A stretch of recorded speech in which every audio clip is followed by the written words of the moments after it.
takes more than being filled with regret for spending $80 million in Bitcoin on a $20 pizza in 2013 to be a great software engineer. This is episode 231 of the Soft Skills Engineering Podcast. I'm your host, Jamison Dance. I'm your host and never Bitcoin investor, Dave Smith. Soft Skills Engineering is a weekly advice show where we talk about the non-technical parts of being a software developer and just speculate about what might have been if we had a time machine.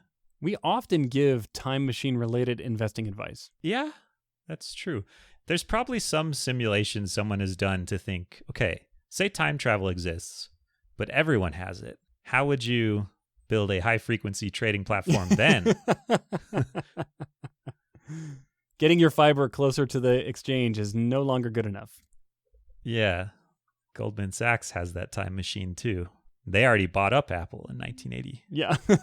Turns out Apple only has one investor, and it's this guy in a basement in Ohio. Yeah. That was kind of a weird couple years when my tech friends were millionaires briefly and then not anymore. Because they spent $20 on Bitcoin a couple of years prior? Yeah. Well, yeah, I knew some people that got way into crypto in the very early days So I still don't understand it, but I didn't understand it and thought it was dumb. And now I don't understand it and just think it's bad for the environment. GPUs cranking out the heat. Yeah, I heard someone describe cryptocurrency as using your car to solve Sudoku puzzles that you can buy heroin with. Like it spits out CO2. Oh my gosh.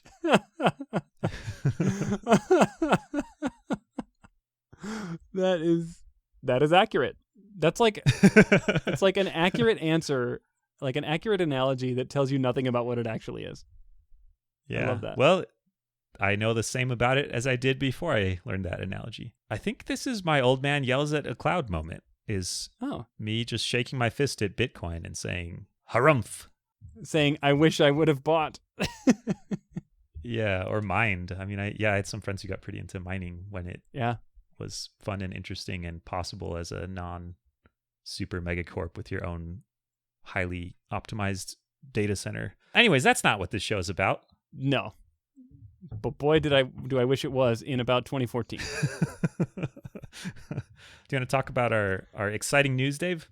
Yeah, this episode is sponsored by Monday.com, which is a visual teamwork platform, and we'll tell you more about Monday.com later. Thank you to them. I also want to thank our patrons. Thank you to these folks who are supporting the show at a level where we shout them out every single week. Thank you to Oladapo Fade, Kjaran Svensson, Ragnar Hardison, Alexander, Microconfig.io, Nick, Travis Sanders, Evgeny Sladkowski, Dennis Bogdanov, Braden Keynes, Stephen Armandley, John Grant, Luke Bayless, Philip John Basile, the Agile Ventures Charity, Sean, and Vinlock. Thank you to folks who have supported us in the past. If you would like to join this group, you can go to softskills.audio, click support us on Patreon, put in the stuff that they ask you, and then wait for that sweet, sweet Slack team invite to roll on in, where you can join exciting conversations and write down haikus like, my boss quit today, should I quit today too, or am I the boss now? I love that one. That is such a good one. It's a good group that I am regularly entertained by. Yeah, me too. All right, shall I read our first question? Please. This one comes from an anonymous listener who says, Hey, Dave and Jamison, I have a problem with a more senior engineer in my project. I cannot really predict or follow their thought process. They introduce best practices about organizing code, Git branching, software versioning, etc. to the project, which is great because I like well-defined processes and I follow these processes happily. Now, there are some occasions where this engineer violates one of those processes. When they do that, I ask why, then they give me the reason, and I nod because I think that makes sense. But fast forward a little bit, and I also choose to violate the process the same way for the same reasons. During the code review, the senior engineer rejects my approach because, quote, it does not make sense. Surprised Pikachu.jpg. I love these verbal emojis and verbal file names. Oh man, it's great. Okay, I tried a few times to challenge them in these situations, but more often than not, they either stood their ground or gave the, quote, agree to disagree nod, which demoralizes me. I know that nod. Okay, so now I'm inclined to just follow what they say if the situation happens. I understand that there is some nuance for a certain thing to go a certain way, but when this happens, I am always left puzzled and spending time recalibrating the idea and approach. What is the best way to deal with these kind of people? Anyway, love the show and keep up the good work. Thank you. So I feel like a lot of this comes down to the difference between having experience that allows you to know what the right thing to do is and being good at teaching other people. Because it's possible they could just be totally wrong too, and like bad and nonsensical. But it's also possible that they have some kind of internal rules that they are following or heuristics that they are following that make sense to them, and they just haven't articulated them to you in a way that makes sense to you or that completely covers all the cases. And maybe that's because the heuristics are actually an extremely complex neural network. Which is, did I decide this or not? Yeah. Yeah, I feel like I've seen this pop up in my own career where I've tried to teach someone something and then they go off and do that thing and they come back and I say, but no, not like that. Yeah. They're like, but you said to do the thing. And it turns out that there's some circumstance that's different that I didn't call out explicitly, or some reason for why I think it fit in this other situation, but not in this one. But I also sometimes weigh that against how painful it is to tell someone to throw a thing away and then go back and do it in a different way. Sometimes I say, like, sure, the code got worse, but at least I won't get yelled at. At least I won't hurt anyone's feelings. Exactly. But the feelings are better. And that's really the output of this team, is unhurt feelings. Code quality low, feelings quality high. Yep. I'm tempted to reach for a metaphor here that I think could be misinterpreted. So let me just start out by saying I don't think all software engineers are children. Okay, so just with that, with that backdrop, I'm going to tell you a metaphor. When I ask my children to sweep the floor, they pick up a broom, and to them, the instruction to sweep the floor is move the broom around near the floor for some period of time until my dad is satisfied. Like that, and it's like, to me, the underlying requirement was, no, I want the floor to be clean. And in fact, the method of cleaning doesn't matter to me. Like, you could reach down with your lips and suck the crumbs off the floor. I don't care. Right? Like, I said sweep the floor. That's what my son does. Yeah. He's one. Can he come to my house? Because I think I could use that service. He's a little Roomba baby. So, I think sometimes when we give instructions, it's not clear to the receiver of those instructions what really we're going for. Like, I've said sweep the floor, but I don't care about the method. And so they're like, okay, well, move these bristles around for a while and I'm good to go. The dust is in a different spot. Yeah. And I've literally had to tell them that so many times, like, hey, when I ask you to sweep the floor, the objective is to get the floor clean, not just walk around with a broom for a while. Yeah. So, and I just wonder if that's what's going on here, is the senior engineer has explained the processes, but has not explained the governing principles behind the processes, which I sometimes call tenets, where they've got some mental tenets, maybe even subconscious ones, that they feel override all the processes. I think that's a smarter way of saying what I was trying to say, where there's something they didn't communicate underneath that's motivating them. And to you, it looks the same, but to them, there's deeper stuff going on here. Yeah. I've seen this happen. Oh, let's see. There's an example quite a while ago where there was a disagreement about which part of the architecture to transform some data. And the core of the disagreement was this belief I had that, like, you transform it as soon as it comes in, like at the outside, so that once it's inside the system, it's always in the right format. And there was this core underlying belief I had that I don't know if that's really backed up, but that was the motivator for all my reasoning. And once I figured out that's why we were disagreeing, is because I was assuming, like, well, of course you want to transform the data as soon as it comes into the system. And they were like, had some other assumption they were working under. Then we were able to progress. Progress to what? Just a beautiful agreement where no feelings were hurt and the code quality is still high? Yeah, they did it my way, which is... My feelings were super high. Nice.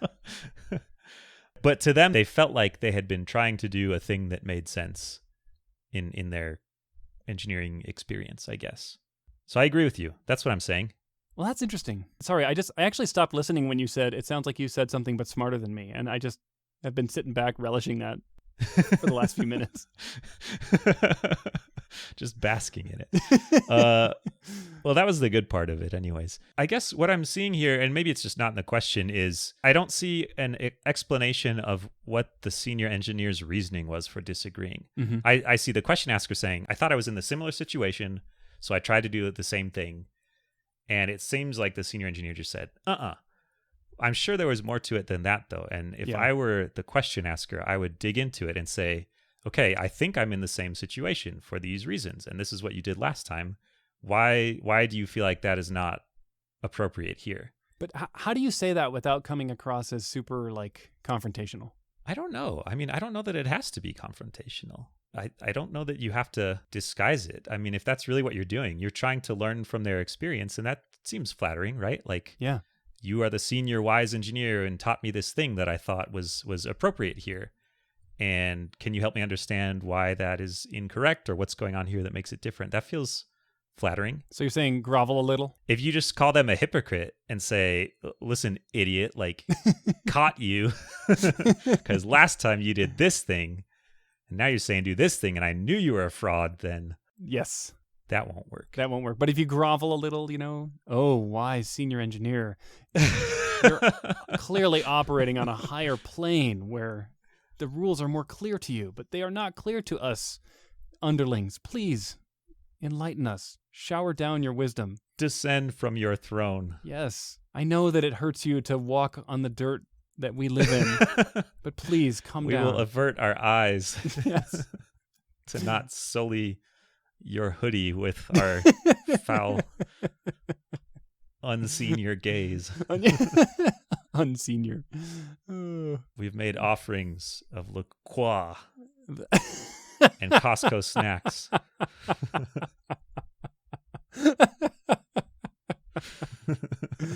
Oh my gosh.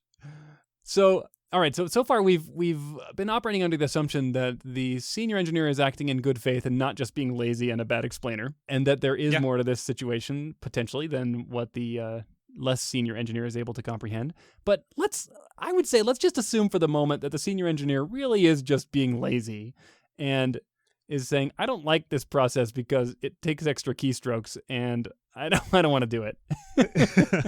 I'll tell you about a situation similar to this where I've been lazy, where this happened a few jobs ago, where there was a pretty junior developer who really wanted guidance and asked me for some feedback on a solution they were thinking of for a problem. And I was pretty busy and kind of sick of helping them. So I just said, yeah, it seems fine. And then they built it and then submitted it. And I was like, oh, this is all wrong. Like, it's wrong for this reason. And you got to do it this way. And their complaint was, but you said it was fine before. And I don't think I told them this, but the reason was like, well, yeah, because I wasn't paying attention before.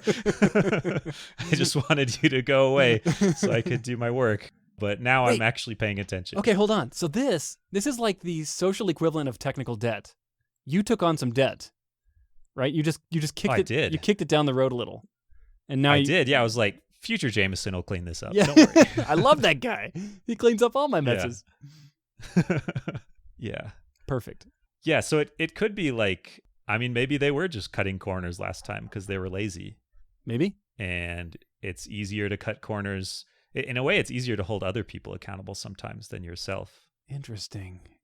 Is that like, true for me? If you agree to a coding standard, maybe I'm revealing too much about myself. Let's say, for example, hypothetically, there was a very rigorous deploy process that required many steps of approval, and it was important to follow that. And hypothetically, someone named Jamison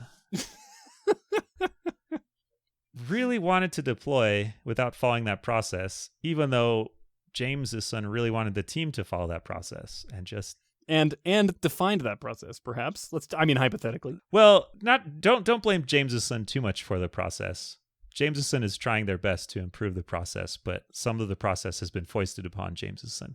Yeah, it was way easier for Jamison to say, YOLO, if this screws up, I get fired, versus if I let someone else screw up, they get in trouble. So the incentives have been different in their case in that hypothetical situation. Okay. So you're saying you're just so lazy.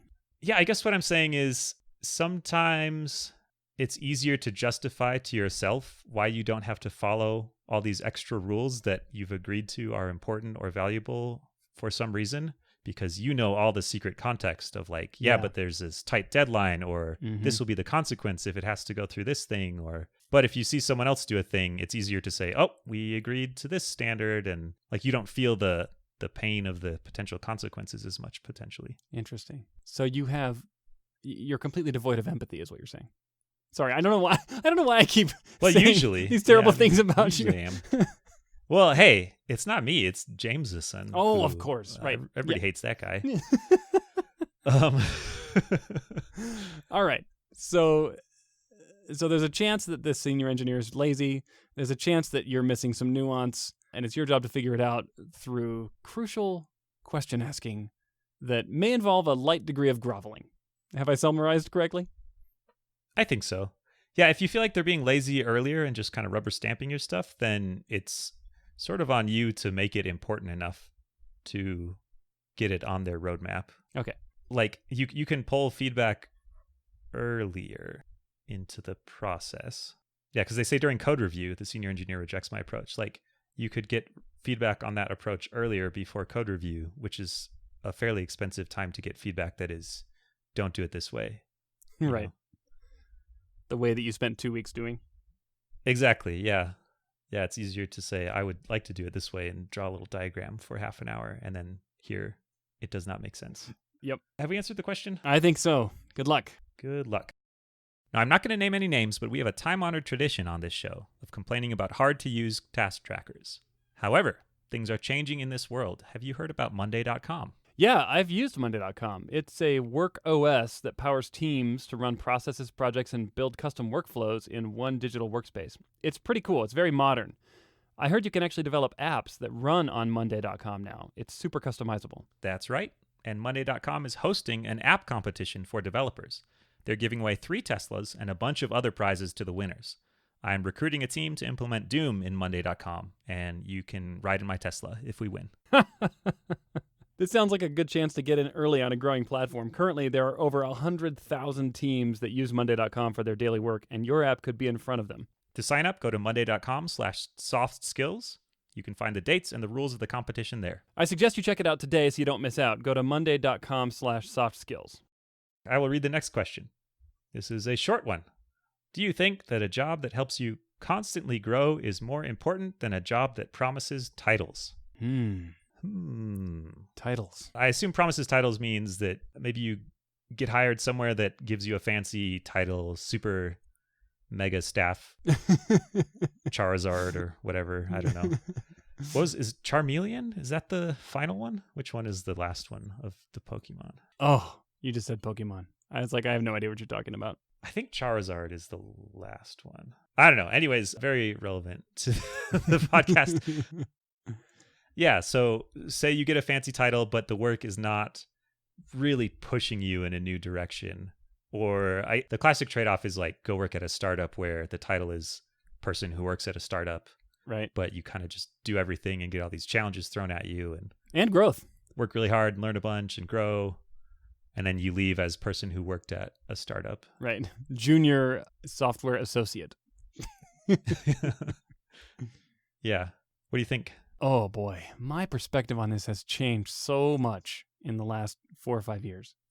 I think I spent probably the first 10 years of my career thinking titles are super dumb and just do awesome stuff and everything will be fine. Yeah, titles are things for like the man, people with suits and ties and squares and just bean counters, and we just sling code. I also thought titles were for people who were egotistical and self-obsessed. Like ladder climbing. Yeah. Like, I care more about you recognizing my greatness than actually being great. Huh. That kind of mentality. Okay. Yeah. I don't know that I had that, but I definitely had the one that I described of like titles are just kind of hokey. It's like it's uncool to care about your title. Yeah. Because it's just distraction from the really important stuff. It's like caring about the brand of jeans that you wear. Some people care a lot about the brand of jeans that they wear. I know. Just like some people care a lot about titles. Are you saying, okay, so in this analogy, the brand of the jeans that you're wearing is the title, but the growth here is going to be like how beefy and powerful your thighs are. And like put those beefy, powerful thighs in a big old pair of Lee pipes or Jinko jeans, they'll still look great, even if your title is Associate Turner Offer Honor, but you can produce very awesome code or build great things. So you're saying good legs look good in any brand of jeans? Yep. Lee pipes flatter the the figure if you can squat enough weight. Okay. Your thighs are 3 feet wide. So that's a little weird, but I think I understand where the where the analogy is trying to take us. So to be clear, just to recap, we are describing how I used to feel. Yes. Okay. Got it. Well, I don't know. I think I just wanted to make that analogy. Okay. It's wandered far away from any meaning or relationship to reality. I'm sure that there's nowhere we could take that analogy that wouldn't be great, but we should probably set it aside. Yeah, so bottom line, I think, Jamison, you and I both kind of had a negative perception of titles and the pursuit of title increase. Mm-hmm. And I think that's somewhat justified in some cases. I actually remember a day when a coworker of mine changed their title to senior software developer on LinkedIn. And I was like, what a nerd. I remember it because I feel really stupid now. But and they were totally, I mean, they deserved it. It was just like, to my dumb brain, the idea that anyone would care enough to make their title anything real on LinkedIn was like, showed their heart was in the wrong place. Right. You know? And, okay, so now this is a nuanced topic, but so how would you say that your mindset has shifted on this subject in the last few years? Basically, as much as it can. So you're all about the jeans and not about anything about the thick thighs anymore. Yeah. The right jeans can have a lot of padding in them and make your thighs look thick. How do you think Batman's suit flatters his figure so much? That's true. It's mostly foam. And if you have a lot of space, you can pack a lot of money in cash into the void in your jeans. Yeah. So one thing I didn't realize is that titles can signal importance to people. And I had a lot of built-in signals of like, this person belongs as a software developer already. Like for better or for worse, lots of software developers are white dudes. I'm a white dude, so I fit in with that group. There's like a certain, I don't know, I like video games and yeah, it's even a subgroup of that group is, you know, you're kind of nerdy, you like fantasy novels. Yeah, like there's some kind of some classical markers that I fit in several ways. So I never felt really out of place or like I had to prove that I belonged. I just felt like, I can do this work and everybody should just know that I can do the work. Which is why you were able to get by for several years with the title of Archduke of Computing. Exactly. Yeah, cuz there was this underlying assumption that like, well, yeah, he can make fun of this because he probably knows stuff about computers. But I have realized that is definitely not true of everybody, that they do not get this built-in benefit of the doubt, or that they just might work in environments where like titles are important to collaborating with other people to signal what they know and what they're responsible for. And I just wasn't at all in that environment and assume no one else in the world was either. Right. And if they were, they deserve what they get. Yeah, that's what they get for being a bunch of dorks. So what I think, just to be really specific about that last point, Jamison and I both joined huge companies in the last 4 years. Mm-hmm. And I have come to appreciate the value of both title and level. So like job family and level within that family. When I work with literally hundreds of people every month, and I just can't keep track of who is responsible for what on that many teams. You know, like who's the person who knows about X, Y, and Z? It's like I need an entry point into teams that I don't have a long-standing relationship with. So I look for the person with the right title on that team as a guide path, as a landing light on a runway to guide me to the right place to talk to the right people.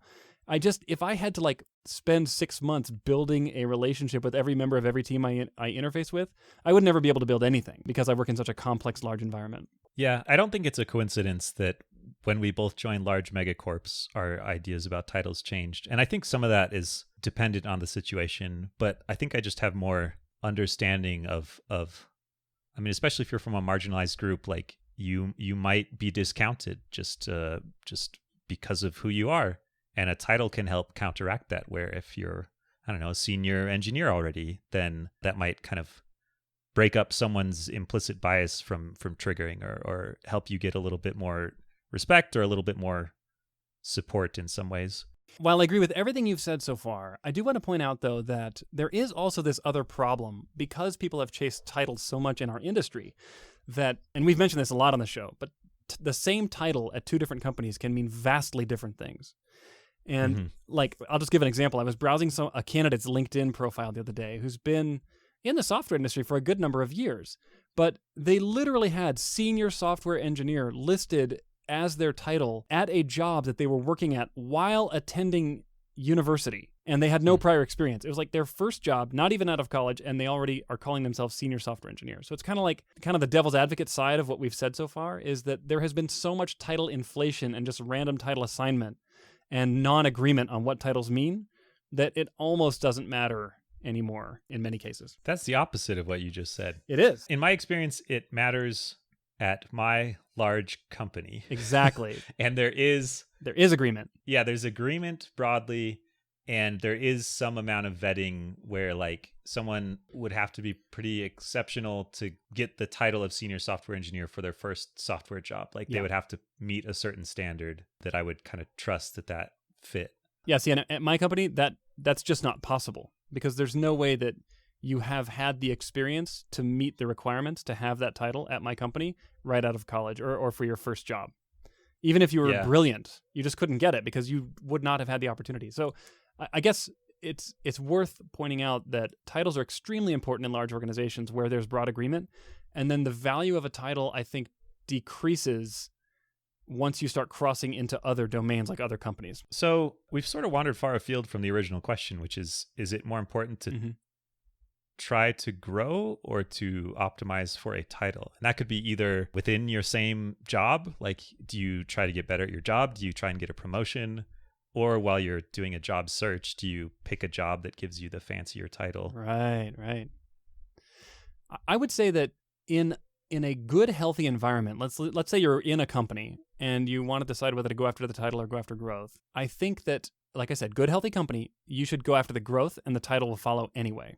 And I want to caveat that like crazy, because I think many, many places are not healthy in that way. But if you're lucky enough to find yourself in that kind of a situation, I would say growth first, title comes second. And if you strive for a title in a healthy environment, I think it can backfire on you. What do you mean? I mean, I've seen people who get so promotion obsessed that they do things that actually undercut their own success. For example, they can like kind of steal work from other team members, or like hoard certain tasks because they know that it'll look good in their portfolio, and they don't collaborate as much, or they hide information. These are very toxic negative behaviors, and I've seen that done in the pursuit of title or promotion. So I want to believe that you've seen it done and fail miserably. Yes. But my cynicism is saying you've seen it done and like it just works, and just makes life worse for other people. First of all, I've only seen it done in a couple of instances out of hundreds of observations, and in those cases it did fail. So I don't know. Now going up to like a bigger context of, I'm looking at jobs at different companies, or I'm comparing two jobs that have one that has a title of, let's say, principal engineer, and one that has a title of just engineer. Which one should you go for? All else being equal, I would probably go after the one with the fancier title. Yeah. The problem is that no two jobs are equal. There's this n-dimensional space that you're comparing them on, about like field and pay and colleagues and technology and work-life balance and title and all that other stuff. Do you like how all my answers only work in theory? Yeah. I think in a way, if I were interested in growth, I would try to optimize for breadth of impact or breadth of responsibility. Because like you said, titles can be so wildly different at different companies. You can be a director at one company, and that means you like are on a team by yourself and do everything. And you can be team lead on another team, and your team is like 15 people. I mean, just wildly different. I direct my code that I write to do things. Yeah, exactly. So if I saw a title on a resume, I think the first thing I would try to understand is, but how big was your impact or how wide was your scope of responsibility? And I try and calibrate that in my head and kind of like strip away the title malarkey. Mm-hmm. So hopefully those correlate in some way. And it can be easier to say, like, if you want to grow your breadth of impact, it can be easier if you have titles in your past that indicate you've been growing in that way. But you can also pursue that without a title change and without a promotion. And then that sort of like builds up as credit. And then if you do finally change jobs or get promoted, you sort of cash it all in to say, look, I have all this experience, even though this wasn't my title, I ran all these projects and whatever the case is, and you kind of turn it into a title. Exactly. And you're going to have to do that anyway, especially at the more senior levels, because there's such a lack of clarity on what a title even means for every company that you're going to be explaining yourself and what your job duties look like regardless. And I've grown very skeptical of titles when I see them, and so I just find myself asking the candidate anyway to try to get a sense for their breadth and scope of impact. Yeah, that's a really good point. I sort of believe titles within my company, but I do not believe titles outside of my company. But the other side of that argument is if you have a recruiter that's looking for directors or looking for only senior engineers, then you're going to show up in the search results unless you don't have that title. Absolutely. So, I mean, there's that aspect as well. This is a complicated question, right? Yeah, I don't know. Maybe 23-year-old Jamison was right, and the really important thing in life is to be an Archduke of computing. There's one thing that's for sure is no recruiter is searching for Archduke of computing, and if they do and they find you, you should definitely take that job. I did not get any LinkedIn spam. And that's another good point is the kinds of opportunities I get on LinkedIn are just so different depending on the title that I have. Like, my current title is actually kind of a silly title like Archduke of Computing, but it's something else. And my LinkedIn messages have gone way down. But when it was senior software engineer and when it was director, it was just nonstop LinkedIn messages. So it definitely changes the kind of opportunities that will show up at your door. Talking cylinder builder. I forgot about that. I mean, it's accurate. But is it precise? Yeah, it's 100% precise. It's totally repeatable every time. Okay. Every time I measure it, it's right. It's like the same number. It's perfect then. All right. I think we've answered the question. I think so too. Good luck. It's a very nuanced field, and I don't even think we've given like a concrete answer on one or other side of this. It depends. Gotta go. All right, Jamison, where can people go if they want to ask us questions and get completely nonsensical, abstract, theoretical-only academic answers? If you want the hottest tips on gene brand versus thigh beefiness, go to softskills.audio and click Ask a Question, and then we will tell you whether to buy pants or do squats, I guess. All right, we'll catch you next week.